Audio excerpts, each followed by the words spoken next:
सुलेमान अलैहिस्सलाम अल्लाह के एक ऐसे नबी थे जिनकी जैसी बादशाहत किसी और को नहीं मिली। वे सिर्फ इंसानों के ही नहीं बल्कि जानवरों, परिंदों और जिन्हों के भी बादशाह थे और सबकी जबान समझ सकते थे। सुलेमान अलैहिस्सलाम को हवा पर भी इख्तियार दिया गया था और वे चंद पलों में एक जगह से दूसरी जगह पहुंच सकते थे। कुरान करीम में कई जगह सुलेमान अलैहिस्सलाम का जिक्र है। वे दाऊद अलैहिस्सलाम के बेटे थे और अल्लाह ने दोनों को नबूवत अता की थी। सुलेमान अलैहिस्सलाम ने अल्लाह से दुआ की थी, ऐ अल्लाह मुझे ऐसी बादशाहत अता कर जो मेरे बाद किसी और के लिए ना हो। अल्लाह ताला ने उनकी दुआ कबूल की और हवा को उनके कंट्रोल में कर दिया। महीनों का सफर सुलेमान अलैहिस्सलाम मिनटों में तय कर लेते। जिन्नात भी उनके हुक्म के ताबे थे। वे बुलंद इमारतें बनाते, समंदर से मोती और जवाहरात निकालते और हर मुश्किल काम अंजाम देते। जो जिन्न नाफरमानी करता उसे वे कैद कर देते। अल्लाह ने उन्हें जानवरों और परिंदों की बोली समझने की काबिलियत भी दी थी। एक बार उनका लश्कर चींटियों की वादी से गुजरा। एक चींटी ने कहा, ऐ चींटियों, अपने अपने घरों में दाखिल हो जाओ,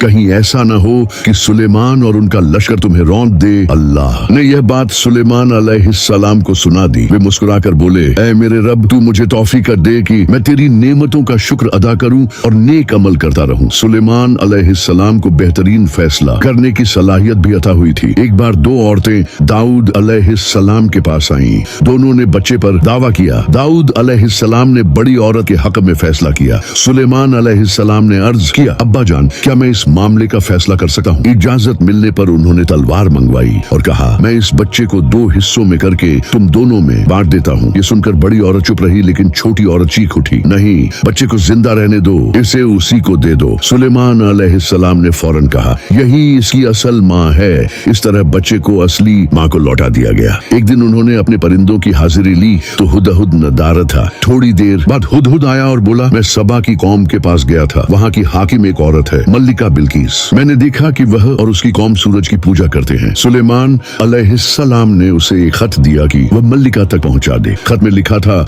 बिस्मिल्लाहिर्रहमानिर्रहीम, मुझसे सरकशी मत करो और मुसलमान बनकर मेरे पास आओ। मल्लिका बिल्किस ने सरदारों से मशवरा किया। पहले उसने सुलेमान अलैहिस्सलाम की आजमाइश के लिए तोहफे भेजे, लेकिन उन्होंने कहा, क्या तुम मुझे माल से मदद करना चाहते हो? अल्लाह ने मुझे तुमसे बेहतर दिया है, अपने तोहफे लेकर लौट जाओ।